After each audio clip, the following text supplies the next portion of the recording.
eu estou usando o termo alfabetização midiática, que é o referencial do documento da Unesco, né, que eu usei para fazer esse conteúdo. Há outras terminologias usadas por outros pesquisadores e outras instituições, tá? Que é bem interessante todo mundo conhecer. Também é usado o termo mídia e educação, isso também é usado por alguns pesquisadores. Eu também comentei do termo educomunicação, que vocês comentaram ontem. E aqui está a atividade, que depois a da Pérola vai mandar para vocês. É uma atividade de pesquisa, para pesquisar alguns termos, para poder entender e a gente discutir na sexta-feira se esses termos têm relação, se são sinônimos, se não são, e aí enriquecer o nosso fechamento na sexta-feira. E aí eu tinha, acho que, parado aqui. Oi? Hoje eu fiquei com uma dúvida, eu acho que é melhor ligar o áudio, porque assim acho que fica mais rápido, né? Então, você falou que a alfabetização midiática é a mesma coisa de educomunicação? Então, na verdade, eu não vou dizer que é a mesma coisa, tá? Eles podem ser sinônimos, nós sabemos que sinônimos nem sempre têm o mesmo significado. Por quê? Todos esses termos, eles têm um significado de acordo com o contexto que é usado, ok? A alfabetização midiática, ela vai englobar tanto a informacional quanto a midiática, que é essa sigla AME. A educomunicação, que ela é muito usada, inclusive, pelo professor Ismar, da ECA, ela já é um pouco mais voltada para o campo da educação e comunicação. Certo. Então, todas essas terminologias, elas se relacionam, não que são iguais. Ah, beleza. Tá? Por isso que a educomunicação é mais abrangente? Eu acho que assim, eu não vou te dizer que uma é mais abrangente que a outra. Elas são usadas, elas têm conceitos diferentes, de acordo com o pesquisador que a usa. Entende? Então, uma pode ter um conceito mais abrangente de acordo com a pesquisa que é usada. Então, assim, tudo vai depender do contexto, tudo vai depender do pesquisador que tá mencionando aquela terminologia. Por exemplo, esse documento da Unesco que eu usei, que utiliza este termo AME, ele engloba toda a parte de comunicação jornalística, muito mais do que a educação da forma como nós conhecemos.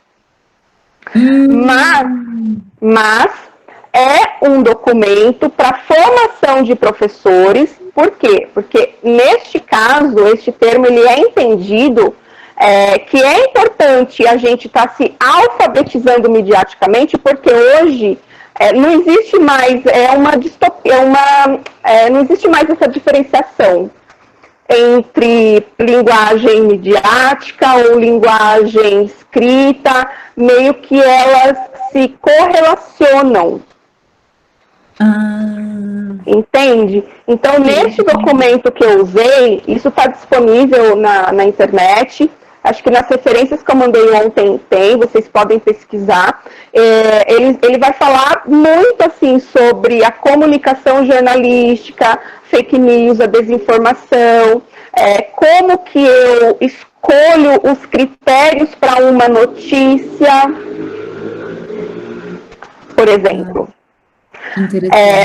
Entende? A educomunicação tem já pesquisas voltadas mais para o campo da educação mesmo. Então, ela já vai analisar. Isso eu estou falando de artigos que eu li e de cursos que eu participei com o professor Ismar da USP, tá, gente?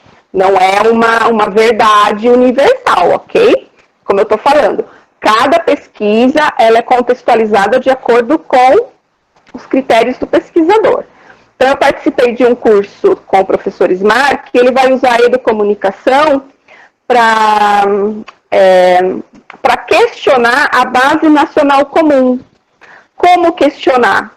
Onde na Base Nacional Comum está dizendo que é para os professores alfabetizar os alunos midiaticamente? Percebem que são campos distintos, mas eles se relacionam? Certo. Não sei se você entendeu. Beleza, não, mas acho que deu uma clareada, assim, imagino que deve ser algo muito rico, que não dá para esgotar em uma resposta, assim, rapidinha, mas claro, mas esclareceu bastante, obrigada. A Silvia também deu uma contribuição no chat, obrigada, gente. E esse documento que tem toda essa explicação que você está falando, documento que tem essa explicação, você falou nas referências, é o da Unesco, né? É o da Unesco, exatamente.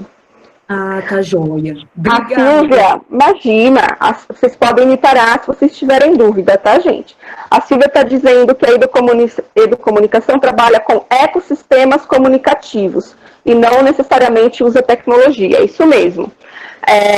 Trabalha com projetos que não necessariamente a tecnologia está envolvida, certo? Então, por exemplo, pode ser fanzine, pode ser outros projetos que trabalham essa comunicação sem que eu utilizo as tecnologias da informação e comunicação.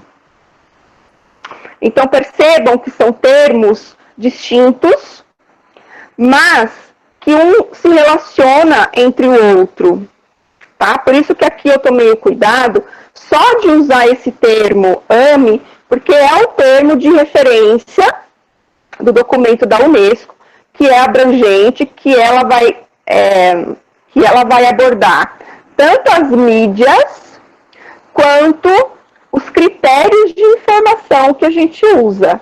No caso que a Silvia comentou, seria um pouco diferente, de usar ecossistemas comunicativos sem usar a tecnologia. Aqui, neste termo, eu estou usando necessariamente a tecnologia. Tá bom? Tudo bem? Continuando. Aqui, como eu comentei, foi um exercício que eu fiz, porque eu comecei a reler, inclusive, alguns livros, e é muito interessante essa questão quando você relê alguma coisa, porque você começa a ter uma outra perspectiva e prestar atenção em algumas ideias que você não tinha prestado atenção na primeira leitura.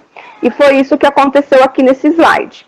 Eu separei alguns termos de tudo que eu li, de tudo, claro que não é tudo, mas alguns termos que eu achei interessante compartilhar com vocês, porque na minha concepção são termos que fogem um pouco do significado quando ele é usado no seu significado literal, vamos dizer assim. Por exemplo, emoções humanas. Quando eu falo em emoções humanas, em algum texto voltado para a área da tecnologia, ele vai linkar emoções humanas com a robótica. E aí ele vai questionar se é possível a robótica sentir emoções. Lembra-se daquele vídeo que eu passei ontem, né? Que até o texto final estava dizendo, olha, você pode fazer tudo que um humano faz, mas você não consegue sentir. Então, foi um exercício assim, que eu comecei a refletir eu mesma, assim. Então, será que um humano nunca vai poder sentir emoções? Um robô não vai poder sentir emoções se é um humano que faz toda a programação desse robô? Como eu tinha comentado, fetiche tecnológico. Eu nunca tinha ouvido falar desse termo, fetiche tecnológico. Então, ele muda o significado literal de fetiche, por exemplo, quando ele é usado o termo tecnológico. Humanoide, particularmente, eu achei esse termo tão medonho, humanoide, porque eu não sei, eu fiquei me perguntando se eu estou me tornando uma humanoide. Enfim, então são todos termos que depois eu vou compartilhar este slide especificamente com vocês, e vai ter um exercício dele, para a gente também discutir na sexta-feira, a gente fazer uma roda de conversa, tá? E outros termos que vão surgindo ao usar a internet. Então, eu não sei o que os professores de português aí acham, mas, por exemplo, sabadou, domingou, segundou, são todos termos que passaram a ser cotidianos quando usado em rede social. Eu acho que esses termos são usados muito mais em rede social do que, por exemplo, eu não falo assim, oi gente, sabadou, né? Agora, se eu for escrever no Facebook ou no Insta, eu vou escrever sabadou. Então, são termos que eu acho que vale a pena dar uma olhada e para a gente poder pensar relações imagéticas. Então, imagina, a gente pensa em relacionamento como algo de compartilhar emoções, afetividade. E aí, quando eu incluo imagética, eu estou indo para o campo assim que meio que não existe. Então, é uma relação, como diz Bauman, né? Que é a modernidade líquida, ela não existe mais. Então, enfim, está aqui que eu queria compartilhar com vocês. E aí, como isso, Zygmunt Bauman aborda o paradoxo do fetiche tecnológico. Ah, Tânia, em qual livro? Me lembra? Que eu já li quase todos dele, eu não lembro. Se você puder colocar aí o nome do livro, seria legal, que isso é bem interessante. E aqui eu proponho, para a gente refletir sobre esses termos, para vocês anotarem durante o curso, né, até quinta ou sexta-feira, termos e expressões que para vocês têm outros significados no ambiente virtual. É claro que ali eu coloquei muitos, mas com certeza devem ter outros. Aqui tem o link do Google Drive, onde eu compartilhei este slide com vocês. E tem um outro que é para vocês colocarem estes termos já no slide do Google Drive, tá bom? Então, só para mostrar para vocês, porque às vezes alguém não sabe como usa, a Ada vai mandar para vocês o link, aí vocês vão entrar no link. Então, aqui está o slide. Aí, aqui é só vocês clicarem neste slide. A internet aqui está um pouco lenta. Para quem não sabe, né, mexer no PowerPoint no Google Drive. Aí vocês vão colocar inserir. Aí ele vai abrir uma caixa de texto. Aí nessa caixa de texto, vocês vão escrever os termos de vocês. Tá? Este é um slide colaborativo, todos vocês podem acessar sem problema nenhum e vai ficar lá registrado quem acessou, enfim, mas assim, isso não é obrigatório, tá? É só mesmo um exercício que eu queria compartilhar com vocês. Deixa eu mandar aqui para vocês o link, aproveitar. Ó, vê se foi o link. Pronto. Então tá aí. Não é obrigatório, como eu falei, vocês podem, só mesmo um exercício para depois a gente discutir no último dia. Bom, continuando, Modernidade Líquida. Obrigada, Tânia. Esse livro, depois a gente compartilha. Aqui tem algumas definições, que também eu acho que é interessante a gente dar uma olhada, que diz respeito às redes sociais e mídias sociais. A gente tem a ideia e usa, né, como se fosse uma sinônimo da outra, mas na verdade ela tem um pouco de diferença, elas têm diferenças. Então a primeira é redes sociais. Então, o que são as redes sociais? As redes sociais, elas estão ligadas diretamente a relacionamento. E elas sempre existiram, presentes na sociedade, desde que mundo é mundo, tendo como principal objetivo aproximar pessoas com interesses comuns. Então, quando a gente pensa em rede social, não é um termo novo, né? É um termo que a gente usa desde sempre, desde lá o início das relações humanas, com o objetivo de compartilhar experiências, afetividade, trocar, né, informações, claro que tudo isso dependendo de cada época. E as mídias sociais, o termo mídia social, ela já surgiu na década de 90, então lá em 1990, quando empresas de mídias tradicionais, o que seria mídias tradicionais? Televisão, naquela época basicamente só existia o rádio, jornal impresso, começaram a perder a hegemonia para a tecnologia digital. E aí começaram a surgir o quê? Podcast, naquela época não tinha podcast, mas a internet em si, né? Muitas coisas a gente começou a usar a internet, o Facebook, a gente começou a usar. E o principal objetivo dessas mídias sociais é a produção, divulgação e compartilhamento de conteúdo. E aí também permite a interação do público, tá? Então aqui existe uma diferença. Então quando eu falo em rede social, embora eu utilize esse termo para se referir às redes sociais no meio digital, ela diz respeito a relacionamento e sempre existiu. Mídia social já é um termo lá da década de 90. Surgiu na década de 90. E tem como objetivo a produção e divulgação de compartilhamento. Tá bom? Não tem prazo de entrega, não. Na verdade, a gente vai estar discutindo, eu gostaria que vocês... todas as atividades que eu for entregar para vocês hoje, todas elas, até quinta-feira, eu vou estar compilando na quinta-feira à noite, né, ou na sexta de manhã, para a gente discutir no último dia, tá bom? Então, aí vocês têm aí um período durante a semana para estar fazendo, preenchendo, com calma, e seria bem legal se a gente pudesse ver esses resultados na sexta-feira, tá bom? Tudo bem aqui, gente? Rede social e mídia social, existe uma diferença. E aí, dentro deste contexto de conceitos, né, diferentes, eu vou dizer que mídias e provedores de informação, na verdade, eles se correlacionam.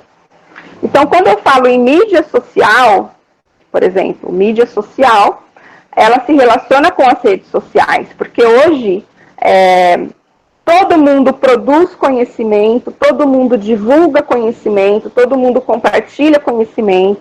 Então, a mesma pessoa que eventualmente está consumindo conteúdo, ela está também produzindo conteúdo. O simples fato dela comentar alguma coisa na internet já é uma produção de conteúdo.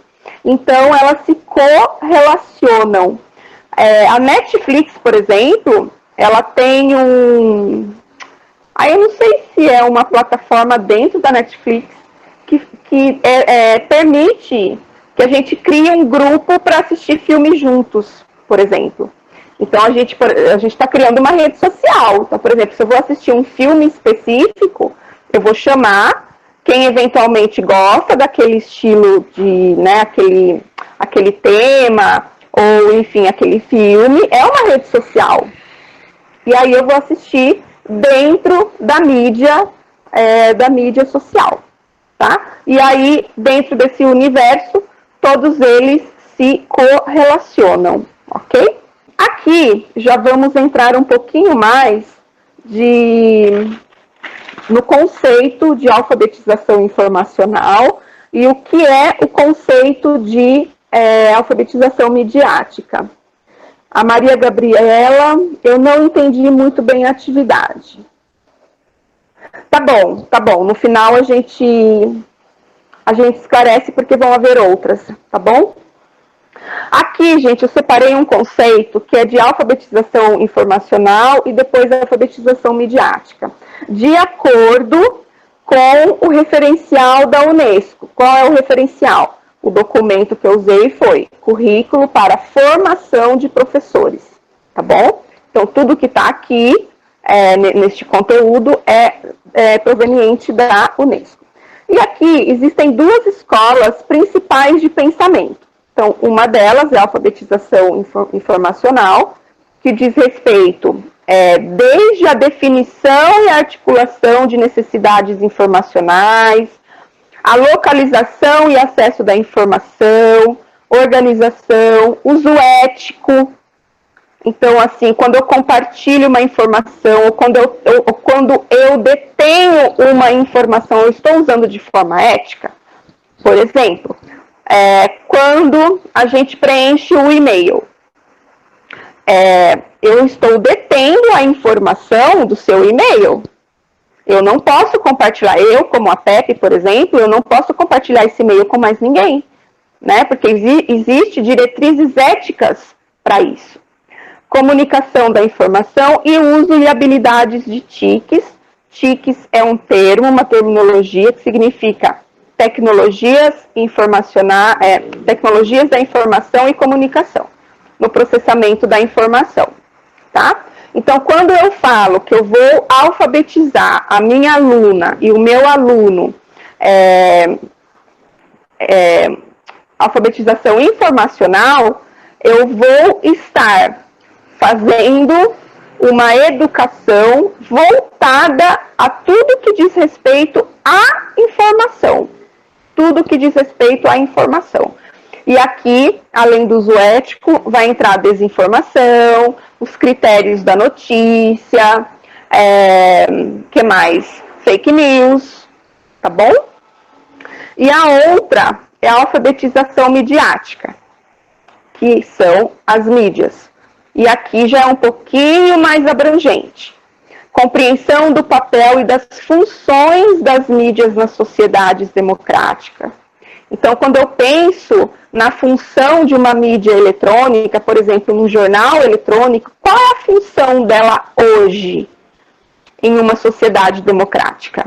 É informar? Aí eu entro na reflexão do conceito acima.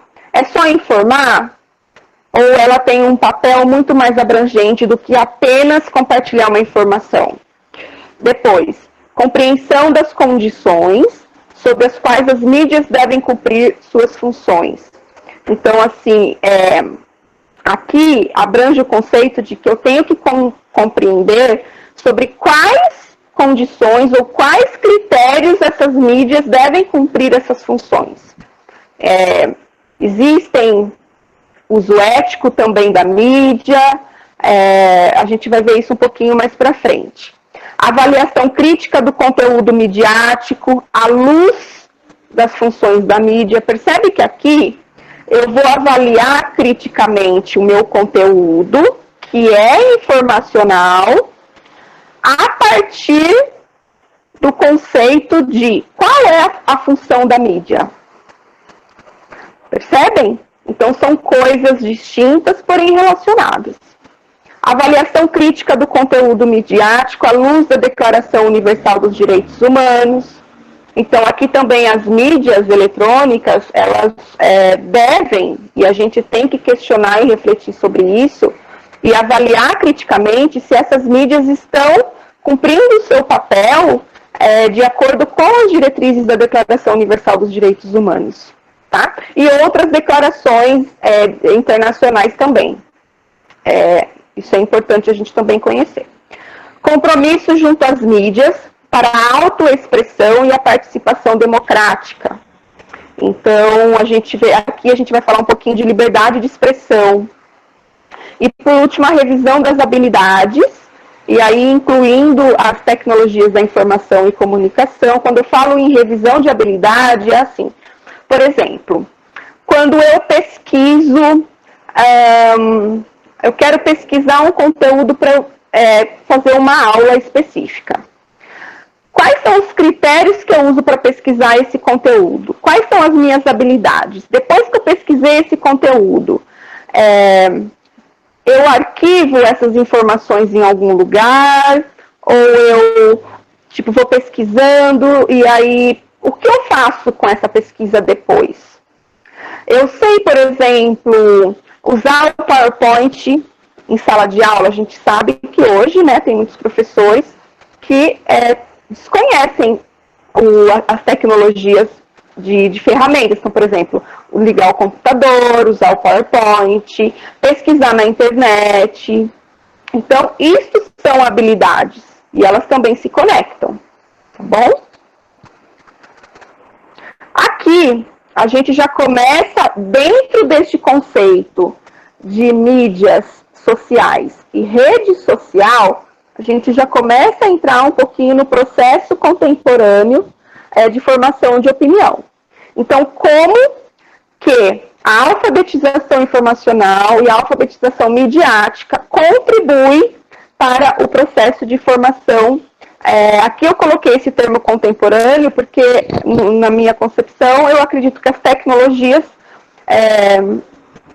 permitem que nós tenhamos uma outra dimensão da informação e aí, com isso, a gente formar a nossa opinião. Tá? Por isso que eu coloquei o processo contemporâneo, justamente porque a gente está tratando de tecnologias. E aqui tem mais uma atividade, é uma pesquisa, que é uma pesquisa super rápida, que também a gente vai estar discutindo na sexta-feira, que eu gostaria que vocês puderem preencher, sobre a compreensão do papel das mídias e da informação. Tá? Então, aqui é uma pesquisa que depois lá, na sexta-feira, eu vou estar divulgando os resultados e a gente meio que vai discutir um pouquinho sobre elas.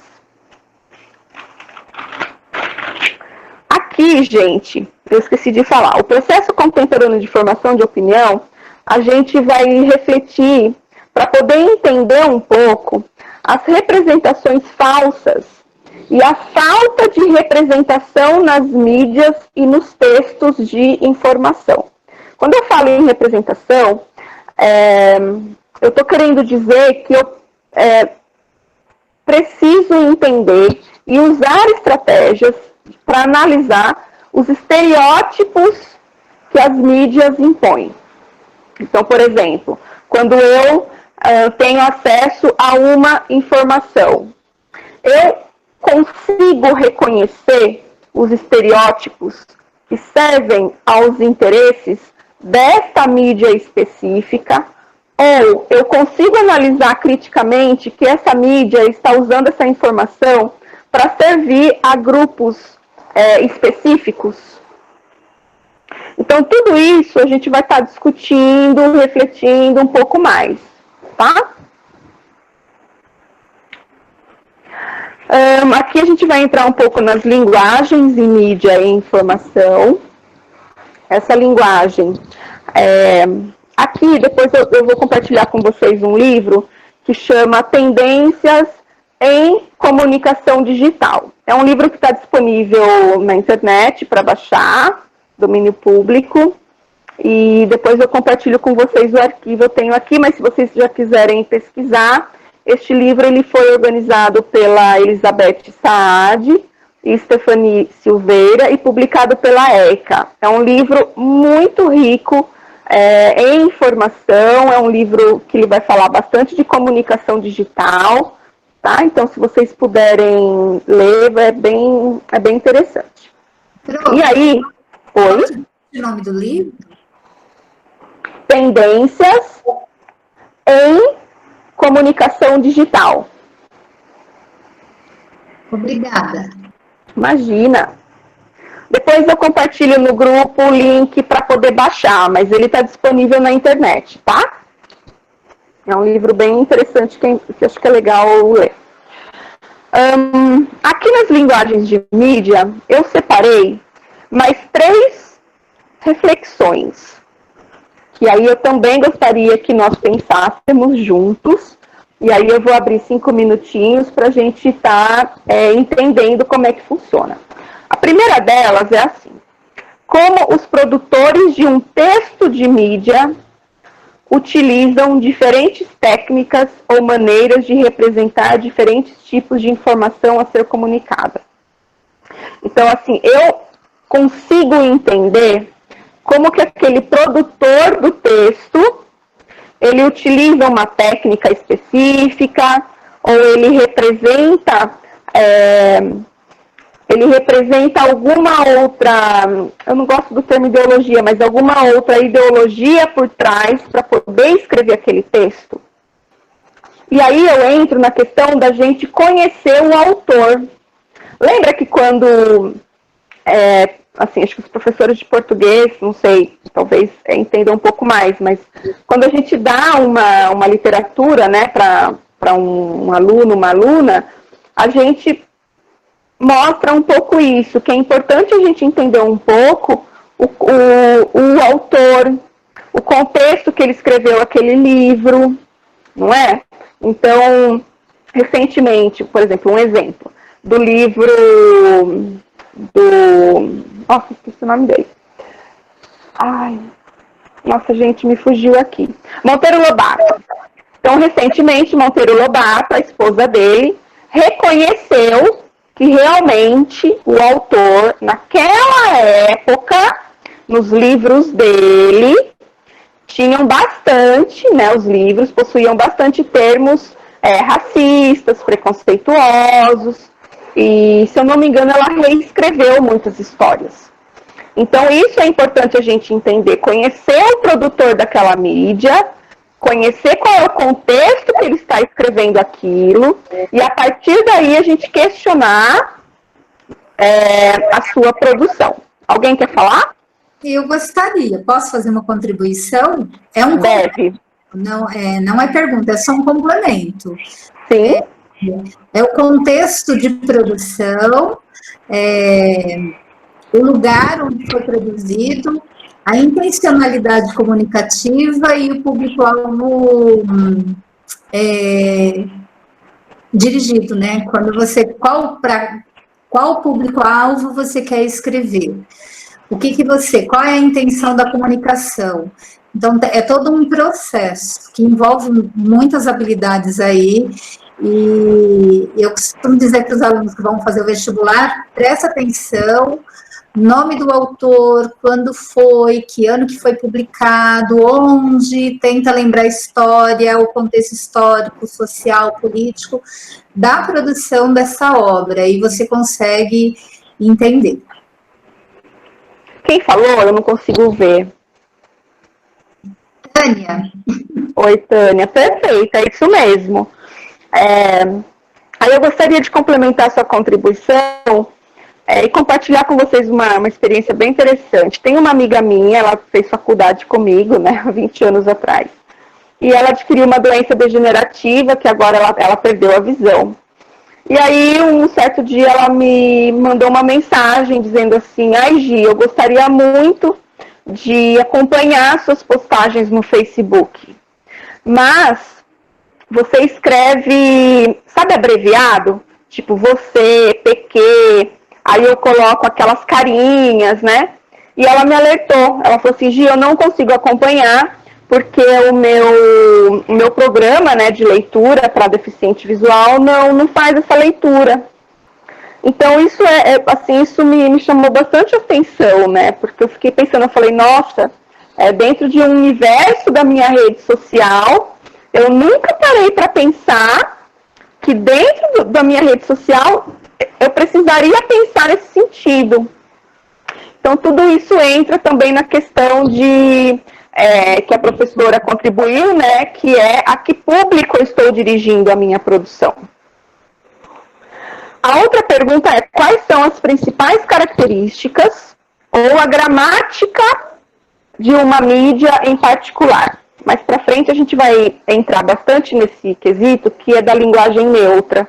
Então, a gente sabe que hoje as mídias, elas têm gramáticas particulares. Então, por exemplo, no Twitter, eu vou escrever diferente que eu escrevo no LinkedIn, que eu escrevo no Facebook, que eu escrevo no Insta.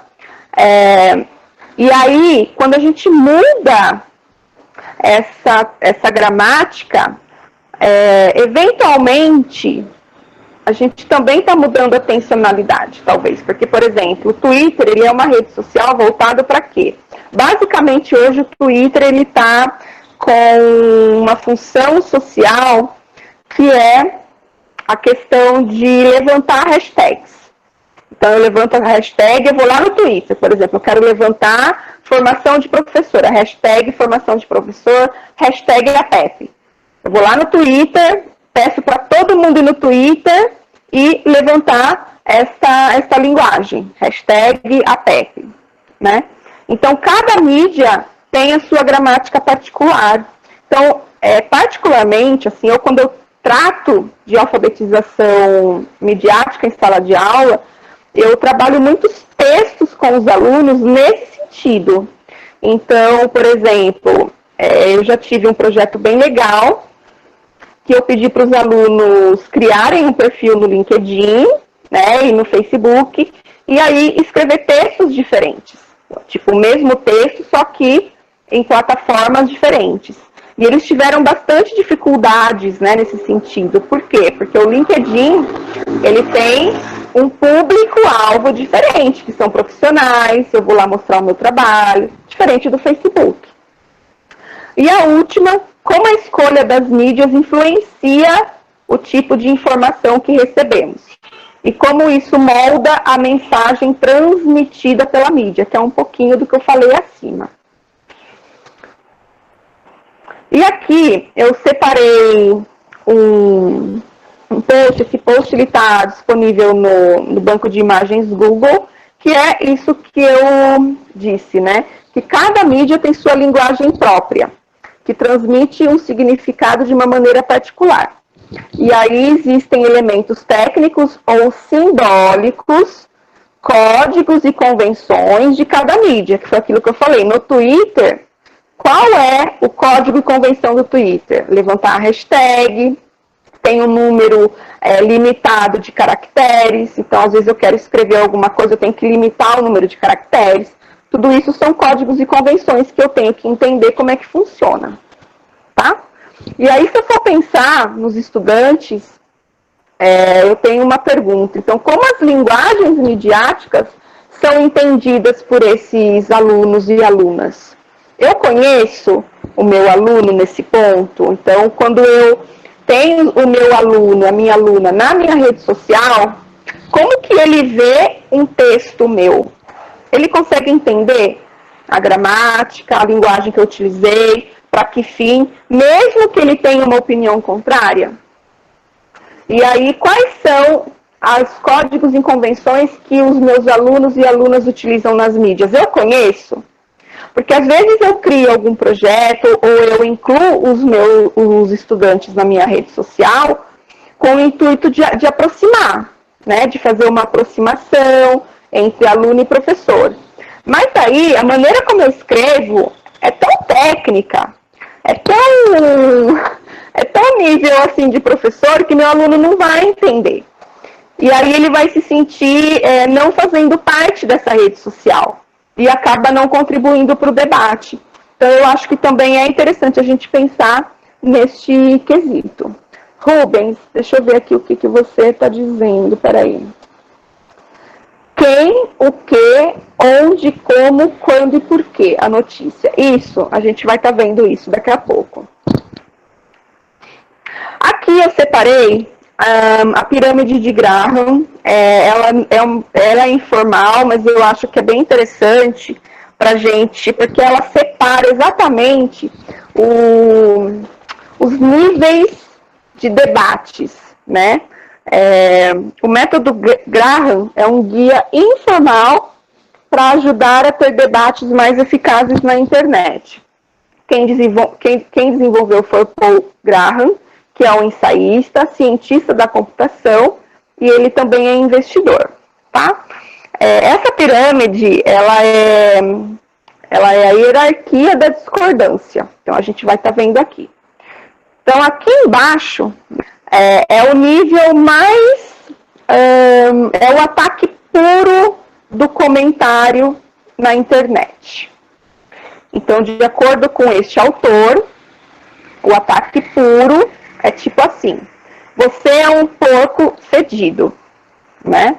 E aí é um ataque que, assim, não é um ataque mesmo ofensivo, utiliza vocabulários chucros, né, ofensivos, é um desrespeito, é um xingamento. E nesse nível de debate, que é o nível 1, deixa de lado o mérito dos argumentos. E aí ele passa a criticar as características e competência do autor. Então ele não vai contribuir em nada para o debate. Ele vai pegar aquele conteúdo, aquela produção, e vai fazer um ataque ao autor ou ao comportamento do autor. Tá? O segundo nível, que ele chama de ad hominem. Ad hominem é um termo em latim que significa argumento contra a pessoa. Neste nível 2, ele consiste em desviar o foco da proposição para o autor, sem xingamento. Então, assim, ele não vai xingar, mas coloca em dúvida sua isenção ou credibilidade ao opinar um tema. Por exemplo, aqui eu separei um exemplo. Para mim, quem defende esse tipo de atividade é só quem vive de venda de palestras. Duvido que alguém que trabalha no setor de RH defenda com a mesma paixão a qual você defende.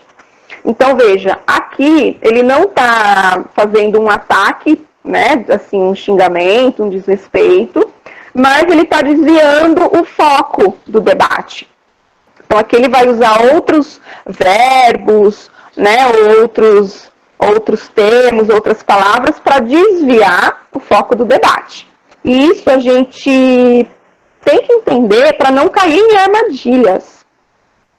Depois, o terceiro nível é resposta ao tom. O que seria a resposta ao tom? Ao invés de se dirigirem às ideias, as críticas passam a se dirigir ao texto. Então, engloba desde erros ortográficos até ataques ao estilo da escrita ou fala. Então aqui ele vai dizer que o texto, né, tem erro, está mal escrito. Então ele vai também, de certa forma, dar resposta ao tom, só que focando a escrita. A Karen está dizendo, sim, a estrutura da pirâmide invertida, na qual as partes principais são colocadas já no início. Deixa eu ver aqui com o Rubens. Ah, tá. Não tem nada. Aí o nível 4, que aqui já é um pouquinho mais, um pouquinho melhor quando eu vou argumentar, que é o nível 4 da contradição. Neste nível, as discordâncias podem ou não ter algum potencial de contribuição positiva ao debate. Então, por exemplo, a mais simplória é a contradição, que consiste na afirmação de uma ideia contrária à do texto original. Então, ela estabelece um caso contrário com pouca ou nenhuma relevância. Então, aqui ainda ele vai já argumentar, mas aqui ainda ele não vai estar usando dados científicos, ele vai argumentar de forma rasa, de forma subjetiva, tá? Depois, o nível 5, contra-argumento. A discordância afeta positivamente a discussão, pois além de confrontar o conteúdo da proposição original, também são apresentados argumentos sólidos. Então, aqui o nível do debate já fica um pouquinho mais, deixa eu ver uma palavra aqui, um pouquinho mais inteligente, vamos dizer assim, um pouquinho mais rico, tá? Depois, sensato, obrigada, isso mesmo. Refutação, nível 6, é um nível onde há contribuição ao debate. Então, consiste em uma evolução do contra-argumento. Então, aqui alguém escreve alguma coisa, eu vou lá contra-argumento, depois eu vou lá e refuto aquele contra-argumento. A refutação derruba uma parte relevante da proposição original, mas o ponto refutado não é central ao argumento defendido pelo autor. Então, mesmo que aqui eu esteja refutando o argumento de algum texto ou de algum outro comentário, eu ainda não estou defendendo a ideia central do texto original. Oi. Não teria pertinência ao foco principal da discussão, seria isso?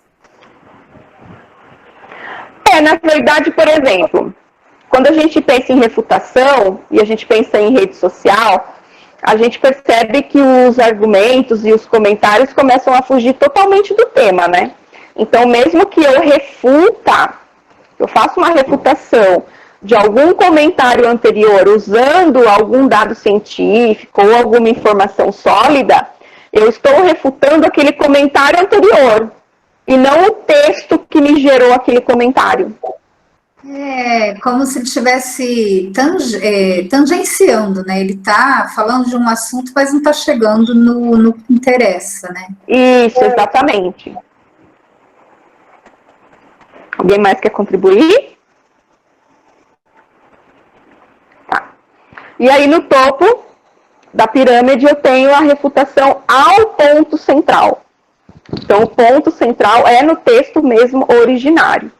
Então, eu gosto bastante dessa pirâmide, eu utilizo ela em sala de aula para a gente discutir, e aí a pergunta que eu faço é assim, em qual nível dessa pirâmide eu estou? Então, eu sempre faço exercício de vez em quando, assim, quando eu encontro algum tema polêmico. Então, assim, é que tem algumas coisas que a gente quer fazer um ataque puro, né? A gente já quer ir lá e tal. Mas aí eu vou e falo, não, peraí, em qual nível da pirâmide que este comentário está? Então, vamos supor, se ele estiver aqui embaixo da pirâmide, eu nem perco meu tempo, sabe? Então, assim, acho que não vale muito a pena. Porque daí eu vou estar chegando o quê? A resposta ao tom, eu vou estar usando de desrespeito e xingamento igual ao comentário anterior. Então, eu acho essa pirâmide bem interessante. Aqui, ela tem um nível de racionalidade. Então, aqui, se eu pegar, a partir da contradição, embora a contradição ela tem pouco ou nenhuma evidência, ela já tem um pouco de racionalidade. Aqui para baixo, ela não tem nenhuma racionalidade, tá? A pessoa vai comentar de forma subjetiva, neutra, sem abordar o tema central daquela escrita. Tudo bem, gente? Essa pirâmide, alguém mais quer falar alguma coisa? Eu achei muito, muito bacana, eu não conhecia. Para mim tá ótimo. Depois eu vou compartilhar no grupo do WhatsApp só esse slide. E aí eu acho que é legal, tá bom? Eu gosto dessa pirâmide bastante. Quando eu apresento isso em sala de aula, os alunos começam a se encaixar em qual nível da pirâmide eles estão. E aí a gente começa uma discussão bem interessante, sabe? Então eu gosto bastante. Bom, vamos lá. Aí, utilizando essa pirâmide, partindo do pressuposto dessa pirâmide, aqui eu coloquei um título que a gente ouve muito, né? Que é assim, é só a minha opinião. Eu tenho a liberdade de expressão. Aqui eu separei 2 exemplos. Enfim, aqui eu vou procurar não dar o meu ponto de vista, porque não é esse a ideia. Aqui eu separei um exemplo, que é o seguinte, que a gente já vai entrar um pouco na liberdade de expressão, tá? Este autor, ele é dono de um restaurante em Presidente Prudente, e chama Primata Parrilha, ele, enfim, faz essas postagens no Insta. E em novembro do ano passado, viralizou os posts dele, teve bastante repercussão, enfim, uns a favor, outros contra e tal. Aí eu fui, olhando essa discussão, eu fui ver qual era a ideia originária de tanta discussão. Aí eu entrei lá no Insta dele, realmente, o que ele faz? Este dono é uma hamburgueria.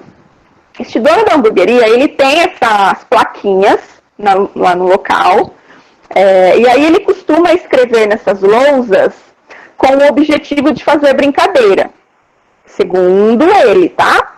E qual é a brincadeira que ele fez aqui? O cão é o melhor amigo do homem, assinado Goleiro Bruno.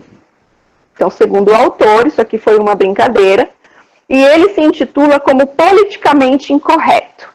Eu não sei muito bem o que isso significa, mas basicamente lá no Insta dele ele está se intitulando dessa forma. E aí eu vi muitos questionamentos dizendo que aqui fere, fere a imagem, né, da Elisa Samúdio. Para quem não se lembra, o goleiro Bruno até hoje, enfim, ele foi acusado de ter matado a namorada e até hoje não se sabe o que ele fez com o corpo, e dizem que ele deu o corpo aos cachorros. E aí o dono dessa hamburgueria escreveu essa frase e tá lá no restaurante. E aí ele fica fazendo essas postagens no Insta dele. O outro exemplo também dele, o que ele está dizendo aqui? Fazer as refeições juntos, une a família. Aí ele coloca, Etiópia, povo sem união. Então essa também teve muita repercussão, assim, né, ativistas pedindo para ele retirar essa postagem, porque aqui ele está, o que os ativistas disseram, que ele está ferindo, né, este país, que a gente sabe que tem um confronto muito grande, o povo lá passa fome e tal, e aí ele utiliza dessas coisas para fazer, segundo ele, brincadeira. São provocações que ele faz. São provocações bem interessantes. Eu tenho um ponto de vista diferente, porque existem problemas, como a gente vê essa segunda postagem aí da Etiópia, que as pessoas simplesmente negam ou fingem que não existe e não tocam no assunto. E o que eu vejo nessa postagem é que incomoda, e se não for postado, não incomoda, mas o problema ele está lá. As pessoas estão sem união porque elas não comem. E tem uma lógica aí por detrás. Eu achei bem inteligente, e eu acho bem válido essas provocações, chamar as pessoas para falar sobre. É bem controverso mesmo, né, e polêmico aí. Mas alguém quer dar opinião? Boa tarde, pessoal. Eu achei as postagens desse cidadão totalmente desrespeitosa com o povo da Etiópia, que sofre muito com a fome, e com a mulher que foi assassinada e que ele ainda está em liberdade, sendo ídolo de uma torcida, né? Eu acho que todas as postagens que esse rapaz faz são muito infelizes. Mais alguém? Assim, eu trouxe esses exemplos, gente, não é para criar, enfim, assim, discordância entre nós enquanto grupo aqui, mas eu acho que são reflexões que quando eu vejo na internet, né, e aí são polêmicas, e aí há um grupo a favor, um outro grupo contra, e eu gosto de entender um pouco sobre como funciona essa discordância, né, como a nossa colega disse, ela já tem um outro ponto de vista, que traz para reflexão o problema, provoca, né, talvez seja isso. Então isso é interessante a gente debater. É uma provocação? Se é provocação, o que eu faço com essa provocação? Porque eu acho que o ponto mais importante é isso, se existe essa provocação, ou se isso está errado, qual é a minha atitude em relação a isso? Ô, Gi. Oi.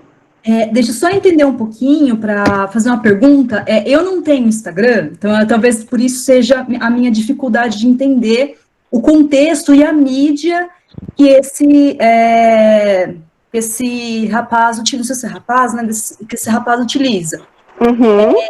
Ele publica isso, ele publica a foto, não fala nada? Não, eu vou te mostrar. Deixa eu ver aqui, já tá. Deixa eu entrar aqui.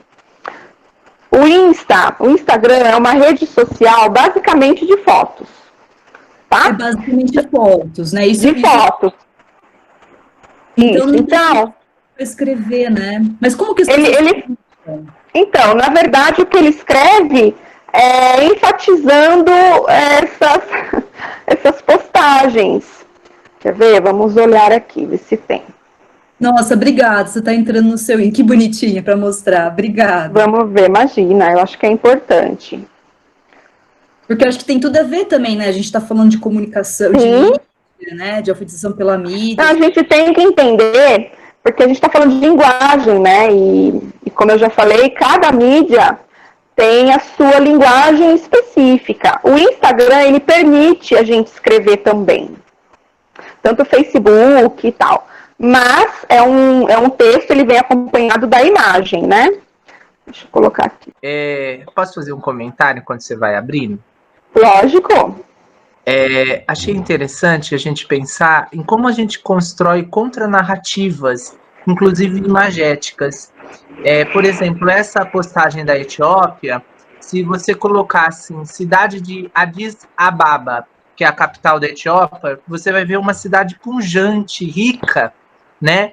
Isso já contradiz esse local comum, esse lugar comum que a gente tem da Etiópia e da África, como lugar de pobreza. Eu acho que, como educadores, a gente deve sempre buscar esse lugar do incômodo, né? Da quebra do senso comum. E a sugestão, assim, para pensar nessa questão do riso, tem um documentário muito interessante chamado O Riso dos Outros, tem no YouTube, que vai falar sobre alguém colocou aqui humor negro, né? A gente pode até pensar por que o negro tá aí nessa frase, né? Mas assim, humor negro, né? Como que a gente utiliza o humor para reforçar ou para combater estereótipos, né? Para reforçar o papel dos subalternizados ou para utilizar esse humor, né? Para dizer que o rei está nu, né? Eu acho que o humor ele tem essa capacidade da gente trabalhar, né? E apontar que o rei está nu, né? Que a Ema come o dedo do chefe do executivo, sabe? Formas, assim, bem humoradas que a gente pode utilizar como formas de reflexão, né? Para além desse humor fácil, porque o humor que reforça estereótipo é o humor mais fácil que tem para você fazer, porque você lida com aqueles sentimentos imediatos que as pessoas têm, né? E eu acho que utilizar, por exemplo, o Instagram com uma contra-linguagem no próprio Instagram seria utilizar imagens que contradizem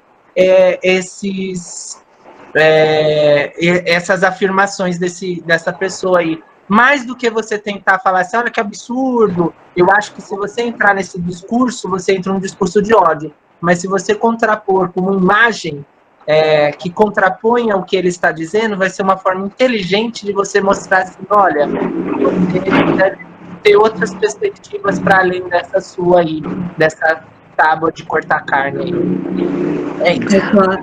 É claro, né? Porque aí você sai da base da pirâmide do Graham, né, Rubens? Interessante sua colocação, né? É claro que é muito mais inteligente você contrapor com evidências, com argumentos, e aí pode até ser feito a partir do humor, né? Como você citou, bem interessante. Mas a frase desse cidadão, para mim, ela não tem sentido. Porque se ele quisesse, de fato, criticar a questão da fome na Etiópia, eu não entendi a colocação da palavra juntos. Se ele quisesse, a conclusão da frase também não faz sentido essa colocação. Na verdade, eu não entendi o que ele quis dizer, na verdade, né? Então, por isso que se a foto dele vem acompanhada com um texto crítico, ou com, sei lá, com algum contexto, ou com mais informações, aí eu conseguiria até, na verdade, se eu visse uma publicação dele na rede social, eu não conseguiria nem interagir, porque, na verdade, eu não consegui nem entender o que ele quis dizer. Mas achei interessante, assim, então, mas de qualquer maneira, eu não consegui nem, olha só, então a comunicação dele não chegou para mim, então eu nem entendi. Olha, não sei se vocês estão percebendo, mas olha que debate rico que nós estamos tendo.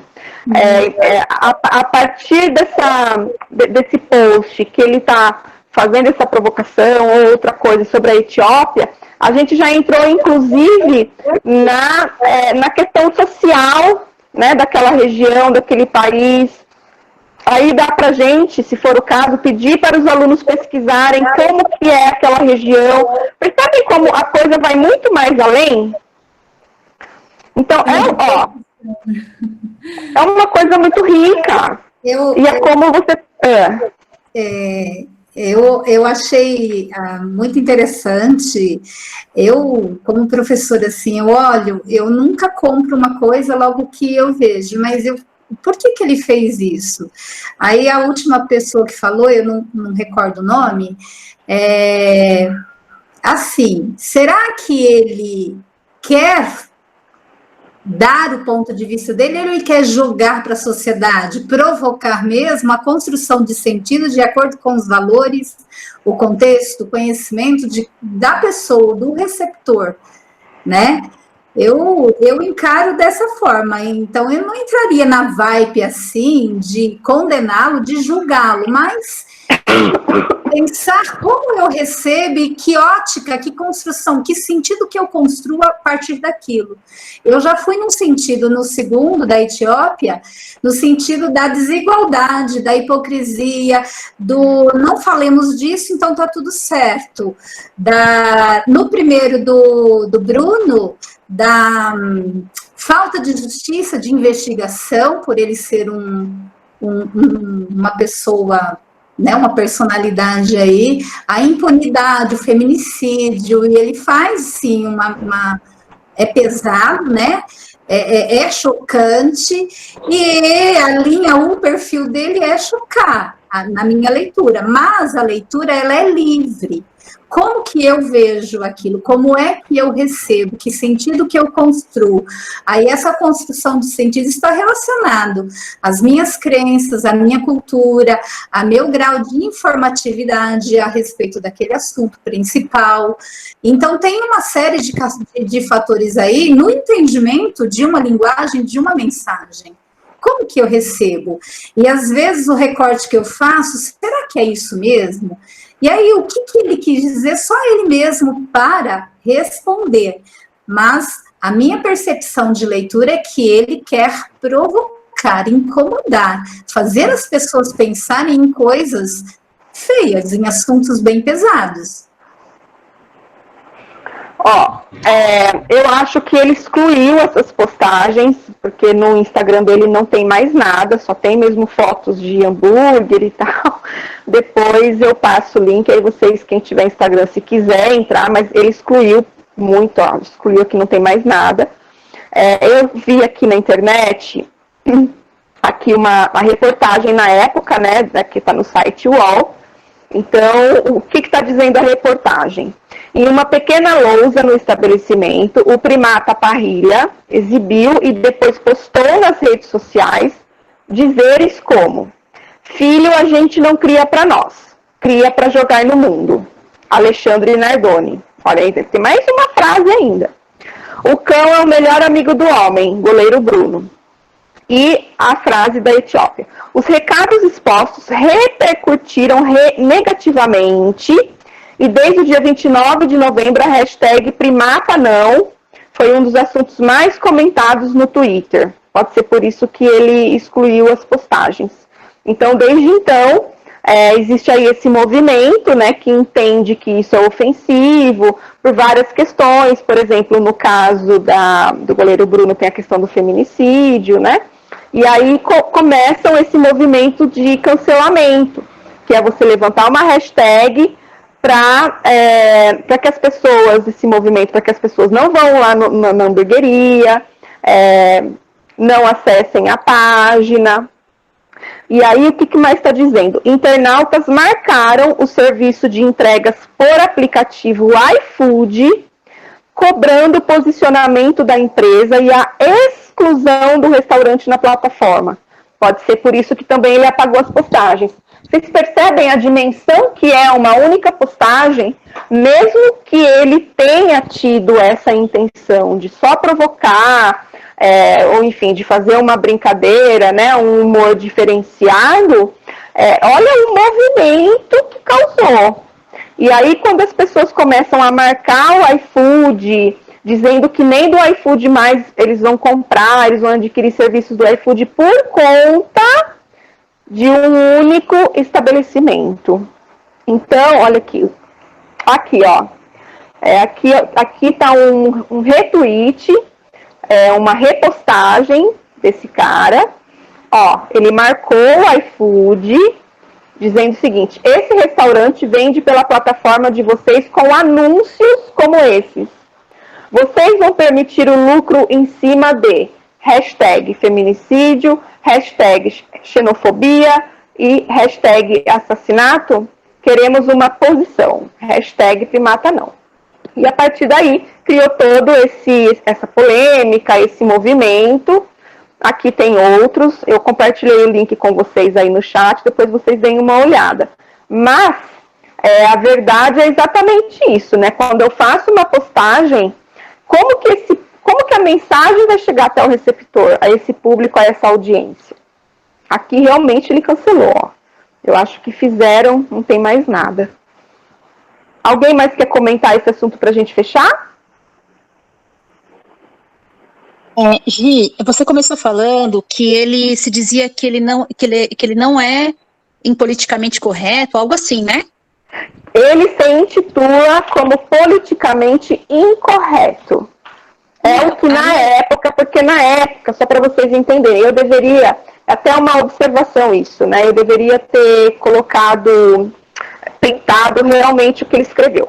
Mas na época eu entrei no Insta dele, eu dei uma boa pesquisada, em todas as postagens ele dizendo que aquilo foi brincadeira, que ele faz esse humor mesmo, e ele dizendo: eu sou politicamente incorreto. Então, esse termo, alguns colegas usam quando eles fazem piadas homofóbicas, por exemplo, chamando, eu tenho alguns colegas que falam assim: eu não posso nem chamar alguém mais de viadinho, que eu estou ofendendo. Então, eu acho um saco esse negócio de politicamente correto. No caso também de algumas pessoas que defenderam a fala do presidente, quando ele falou: eu não te estupro porque você é feia, também fala: nossa, ele só usou o termo que ele usa para falar, mas isso não quer dizer nada, né? Então, essa é uma questão política também, né? Quando eles se intitulam que são contra o politicamente correto.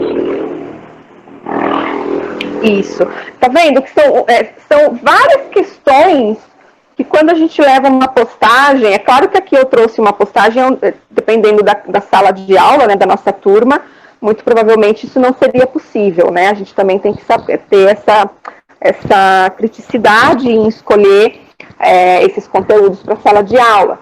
Mas são várias questões e reflexões que a gente pode levar a partir de uma postagem. E isso é muito rico. Não sei, eu utilizo bastante, assim, em sala de aula, essas postagens de mídias, muito, assim. Inclusive em prova, eu levo textos para a gente discutir.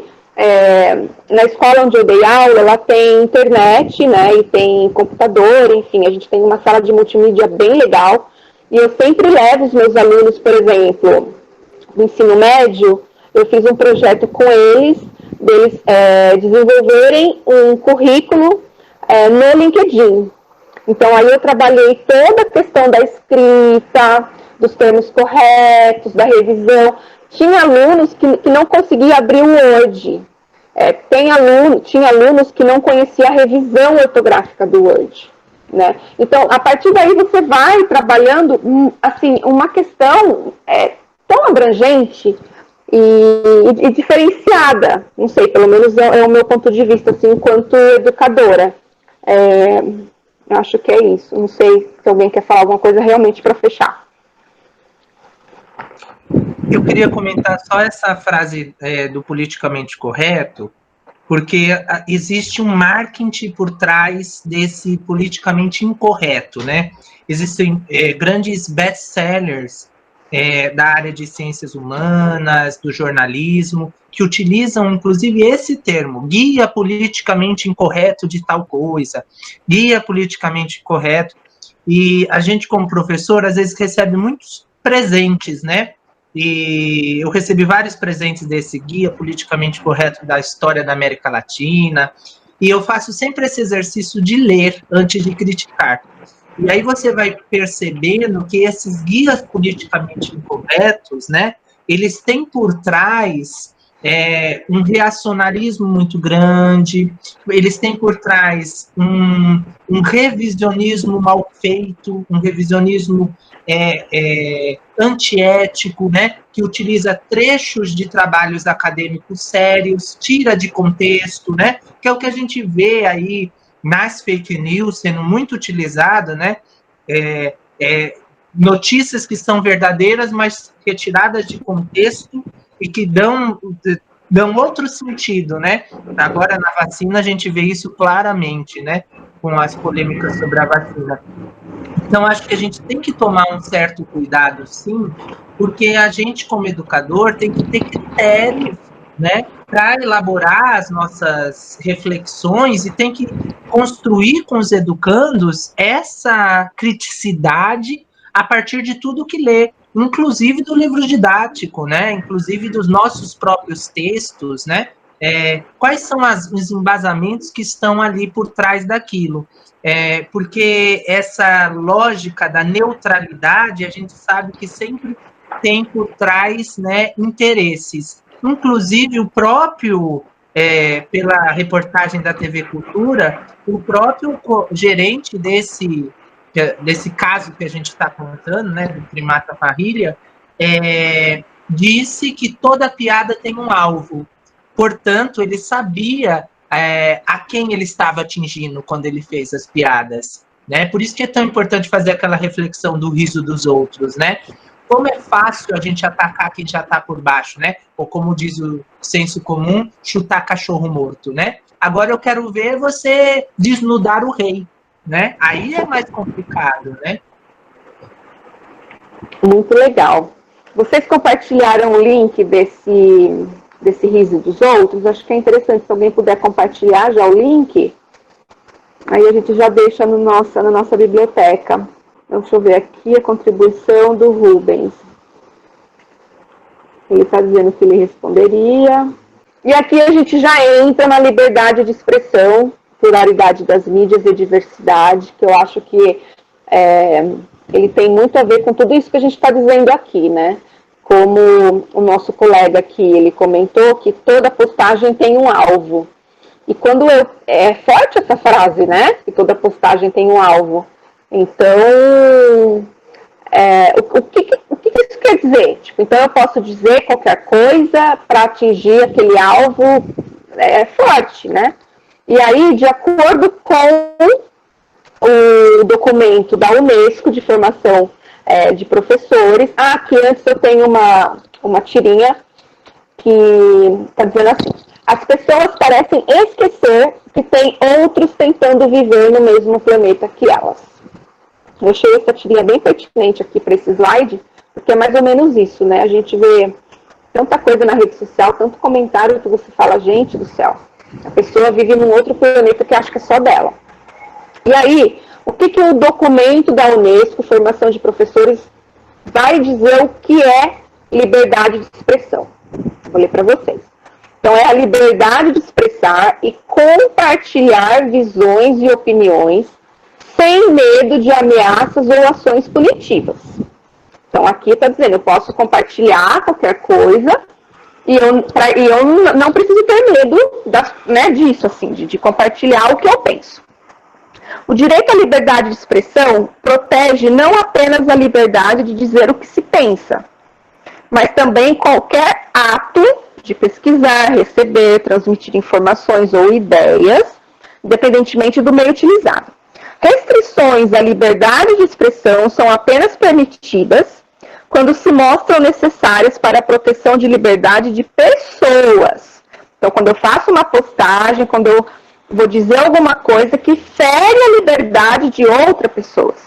Limitações, como leis que impeçam a linguagem hostil, devem ser definidas de maneira muito detalhada, para que se evitem mau usos. Então, eu acho que essa última frase é bem interessante, inclusive, eu acho que seria interessante a gente discutir o marco civil da internet nessa questão, né? Porque às vezes criam-se leis ou sai alguma diretriz, né?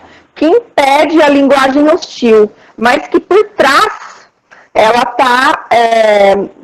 tá permitindo que a liberdade de expressão não seja de fato ali exposta. Então a gente tem que ter um pouco essa ideia, ler sempre que sai uma lei, para a gente poder entender e conhecer essa linguagem do que ele está dizendo, do que é impedir uma linguagem hostil. E o que é uma linguagem hostil? Aqui está sendo muito claro, ó. Restrições à liberdade de expressão são apenas permitidas quando se mostra necessárias para a proteção de liberdade de pessoas. E aí a gente vai ter aqui posts, né, que ferem a outra pessoa, como xenofobia, homofobia, linguagem hostil, que é o que a gente viu ali na pirâmide. Alguém gostaria de comentar um pouco sobre liberdade de expressão? Aqui tem uma pergunta bem interessante do Rubens. Quem define o que é linguagem hostil? Muito boa, exatamente. Quem define o que é linguagem hostil? E por que o Marco Civil tem a questão do setor se autorregular? Isso aí. Então, a gente precisa, são questões que é importante a gente entender, conhecer e discutir. Porque, às vezes, por trás de a gente acha que está sendo beneficiado, mas lá, né, se a gente for pegar a fundo, a gente também está sendo privado da nossa liberdade de expressão. Aqui, eu também separei um slide muito interessante da Maria Coração Aquino.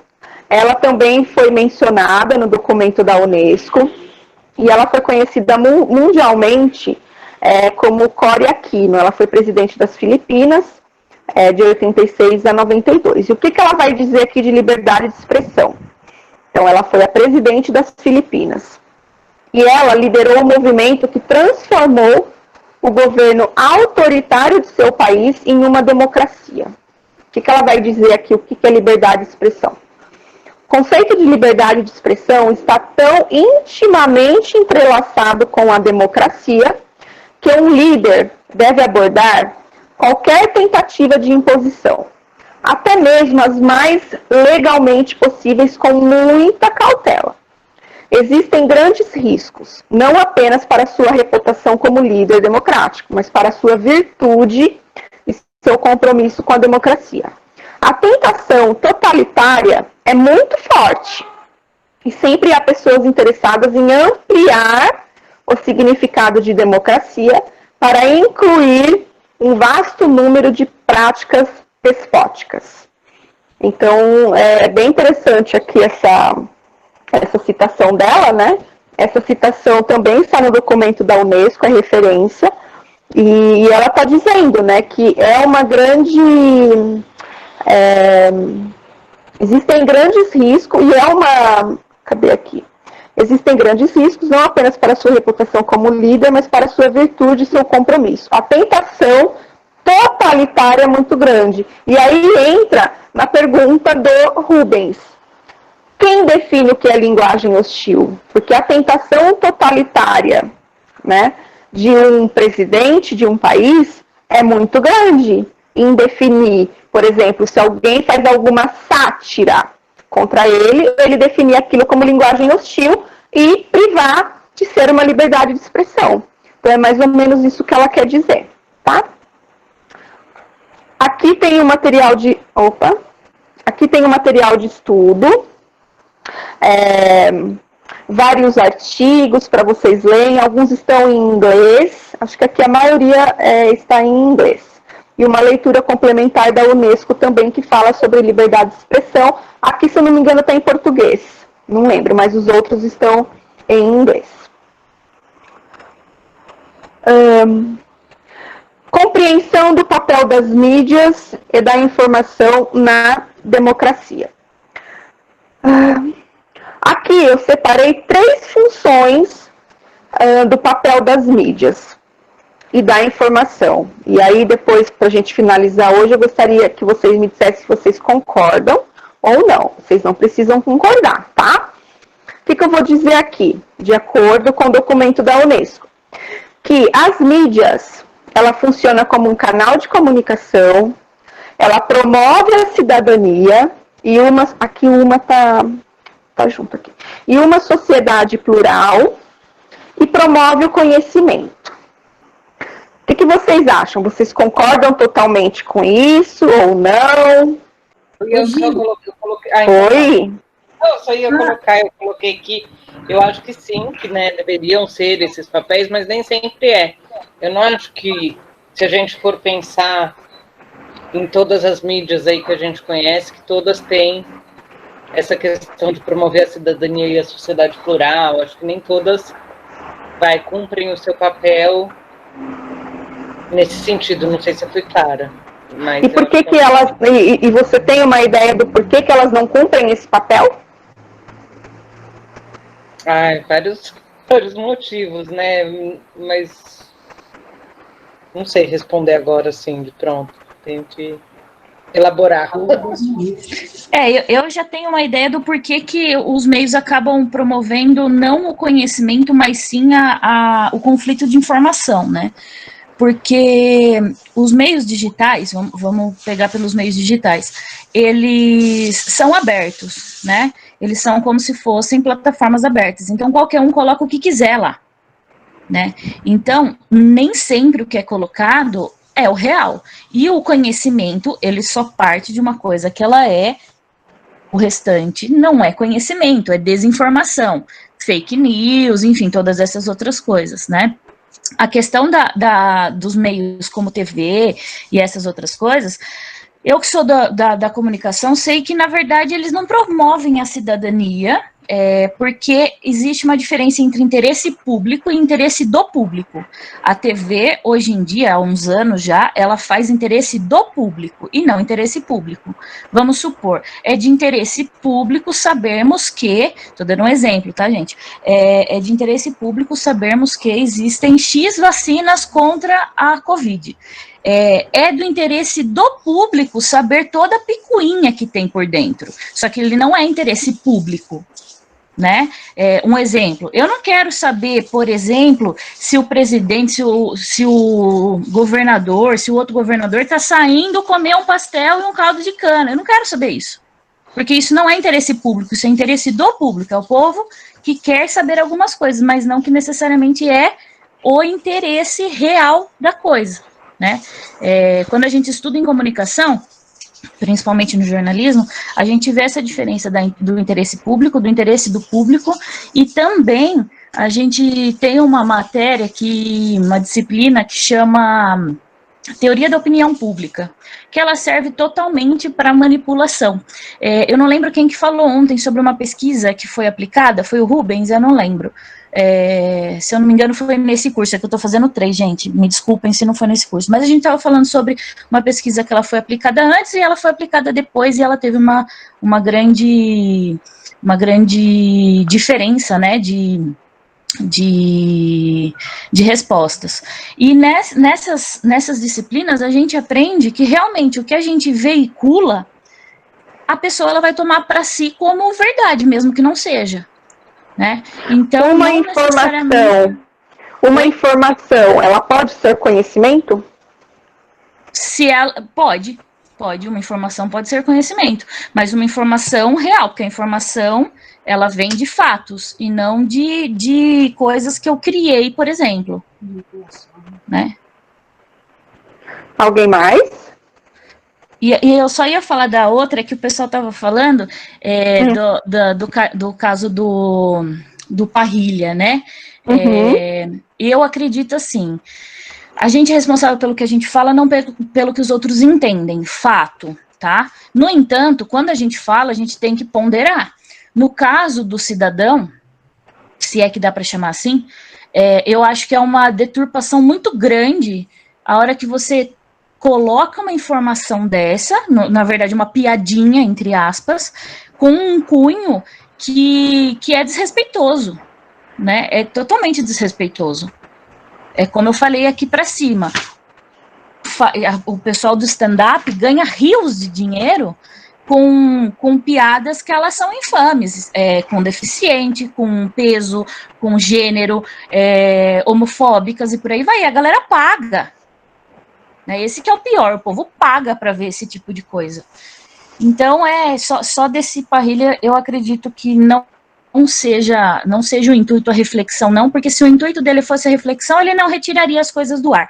E outra, eu também acho que é totalmente sem noção eu falar sobre uma questão da Etiópia, colocando na frente de um restaurante que a gente viu a qualidade pelas fotos dos hambúrgueres, que não deve ser uma coisa menos de 30, 40 reais, que não é todo mundo que pode pagar, né? Então, noção passou bem longe. E como eu falei ali em cima também, para mim o politicamente incorreto é a moral. Não vou dizer nem ética, porque a ética ela tem a ver com a lei, a moral não, né? A moral é bem aquela coisa assim, é aquilo que eu faço quando os outros não estão vendo. Então era só isso que eu tinha para falar mesmo. Quem falou? Eu não consigo ver. A Karen. Karen, obrigada pela sua contribuição. Então, vamos ver aqui o que são, quais as funções, né, o que os canais de comunicação ele vem atribuir.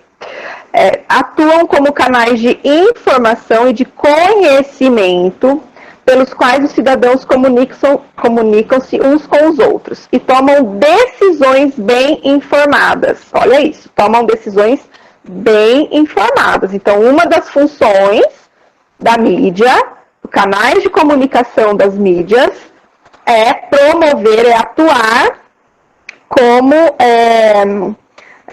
um canal de informação e conhecimento para que nós, cidadãos, tomemos decisões bem informadas.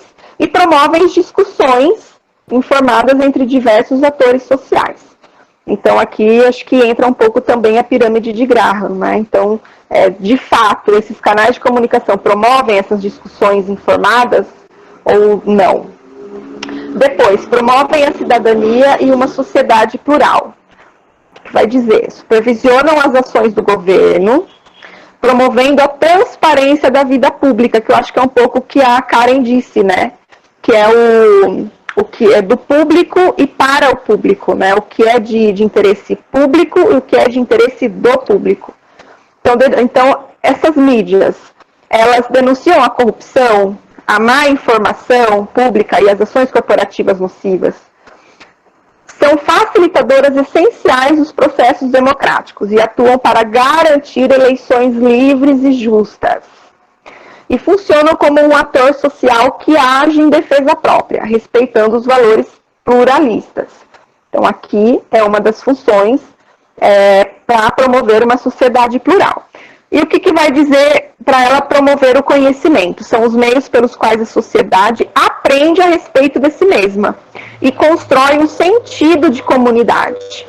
Então, na função de promover o conhecimento, é este o conceito, é aprender o respeito de si mesma e construir um sentido de comunidade. E fornecem mais do que aprendemos sobre o mundo alheio e nossa experiência imediata. São um veículo de expressão e coesão cultural dentro das nações e entre as nações. Então, aqui são as funções, aqui são 3 funções dos canais, do papel das mídias e da informação em uma sociedade democrática. Aqui, é claro que tem coisas aqui, como a Karen falou, que são questionáveis. Nem sempre as mídias, por exemplo, aqui, promovem uma sociedade plural, né? Porque tem algumas mídias que elas atuam em benefício delas próprias ou em benefício de determinados grupos específicos ou para grupos específicos.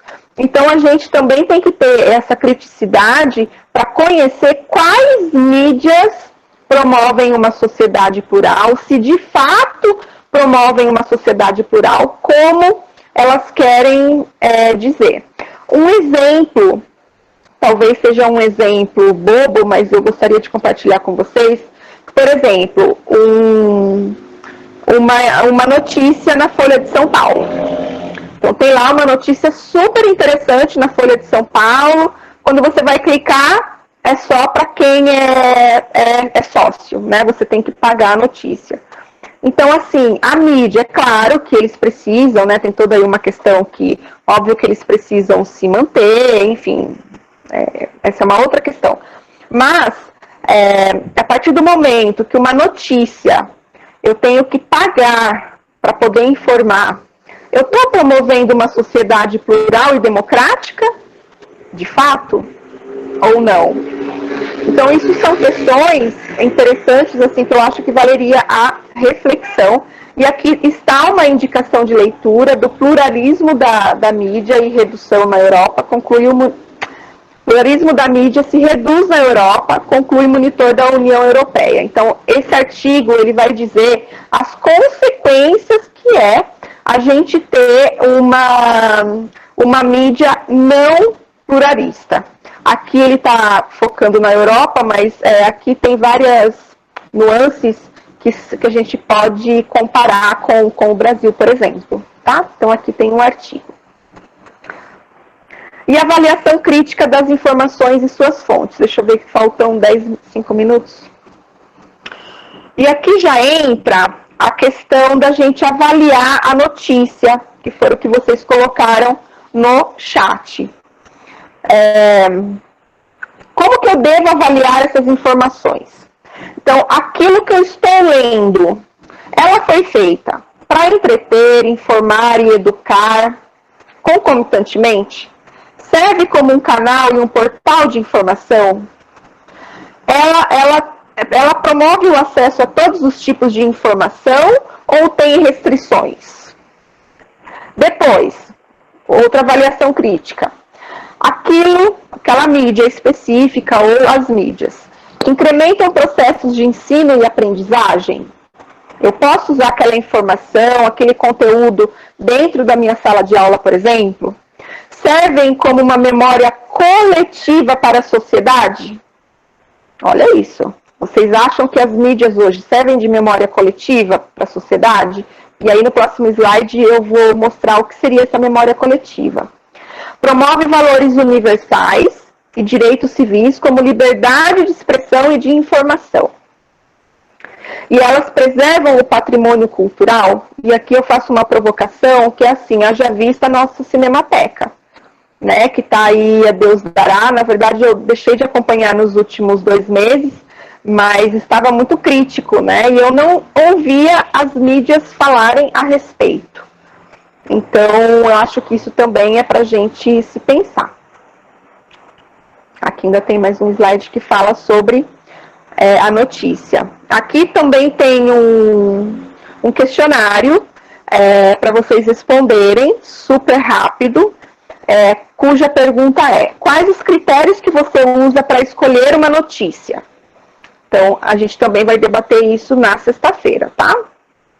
E quais os fatores a serem considerados para julgar a escolha e a elaboração de uma notícia? Então, primeiro eu tenho a veracidade. Então, aqui eu tenho a coerência dos fatos, tratar as notícias de maneira completa e abrangente, ouvindo dos 2 lados. Acho que isso, vou passar rápido, porque acho que a gente entende disso. Diversidade, então a inclusão das notícias de todas as comunidades.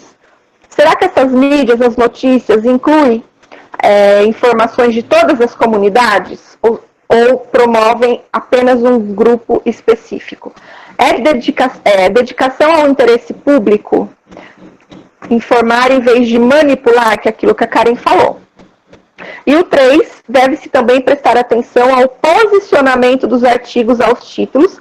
Quem não é da comunicação, aqui eu separei 2 artigos bem interessantes, que vai dizer um pouco sobre isso, né? Sobre o quanto a gente tem que prestar atenção no posicionamento dos títulos, o tamanho das fontes, fotografias e vídeos, porque isso também tem muito a ver com fake news.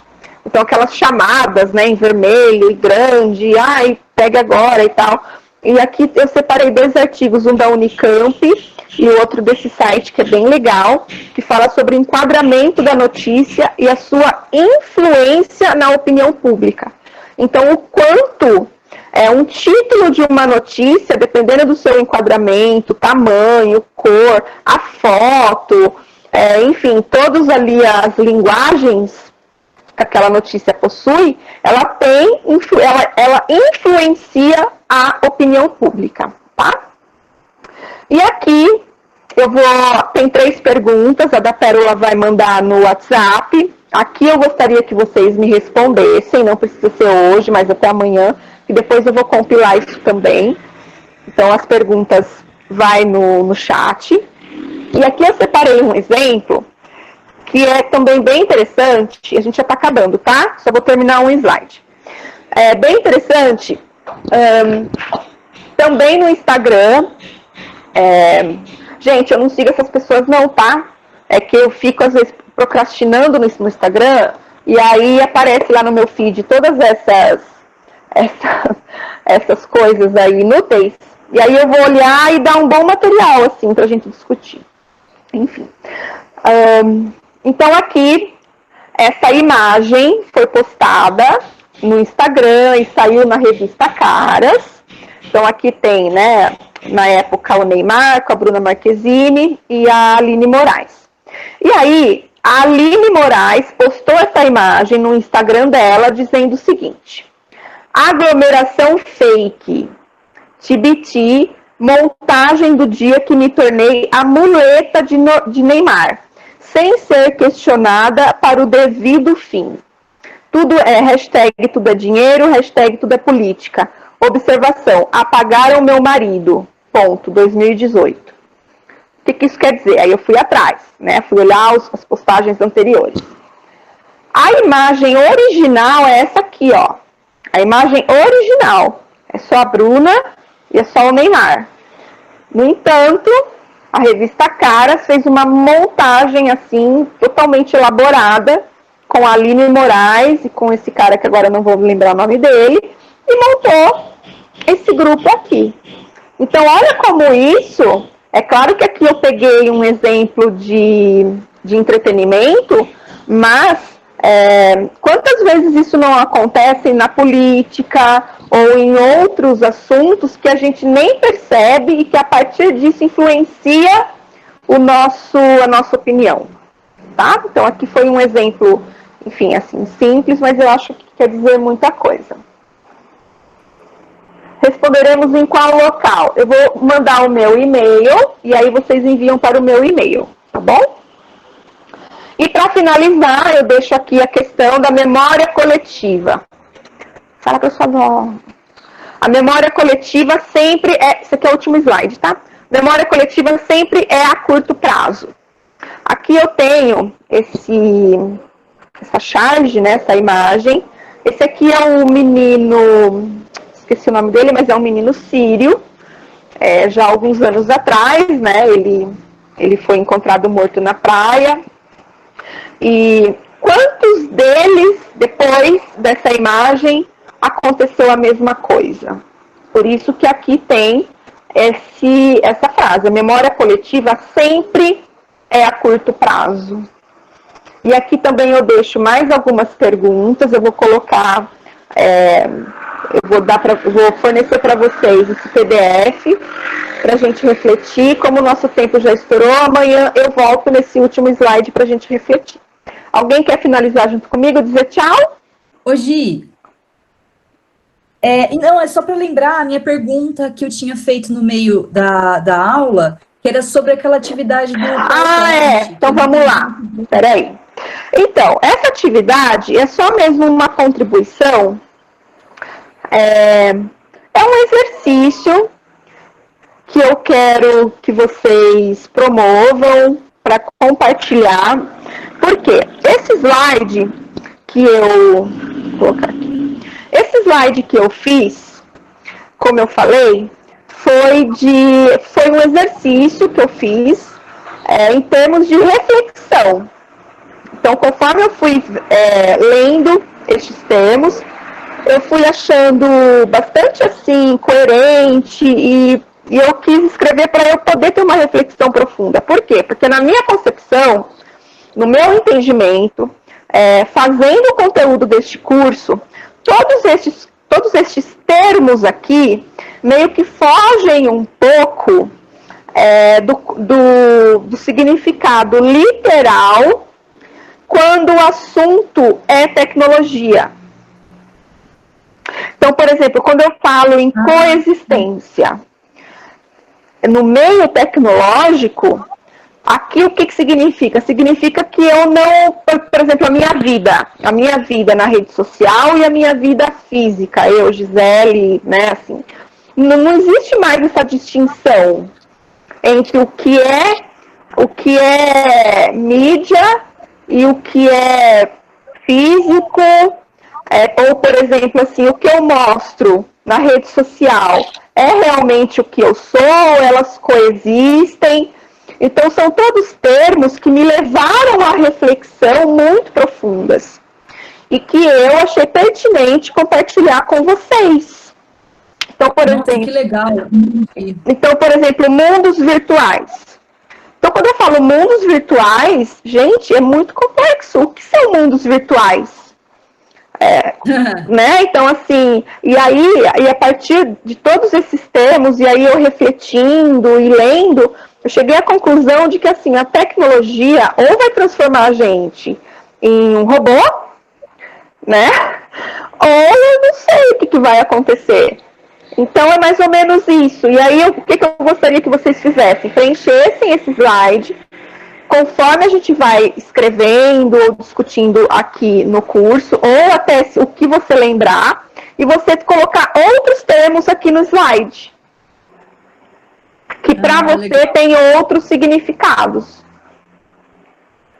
Ah, bacana, Gi. Agora entendi. Beleza. Tá. Então, colocar outros exemplos da minha vivência, que eu acho que no meio, na mídia, né? Tem outro sentido. Ah, beleza. Isso. Exatamente. Então, por exemplo, geolocalização. Então, a geolocalização, em termos de tecnologia, tem uma outra abrangência, é muito complexo. Então, eu posso ter uma geolocalização, por exemplo, no Instagram da NASA, eu não sei se tem um período específico, mas às vezes eles transmitem os astronautas ao vivo no espaço. Então, olha a abrangência do que é a geolocalização. Então, aí eu vou muito mais além. Então, aqui é tudo assim, é uma reflexão, eu quis brincar também um pouco com essas ideias que eu tive, não sei. É mais ou menos isso. Ah, entendi. Muito bacana. Obrigada, Gi. Se tiverem dúvida, perguntem lá no grupo do WhatsApp, tá bom? E amanhã estaremos aqui novamente.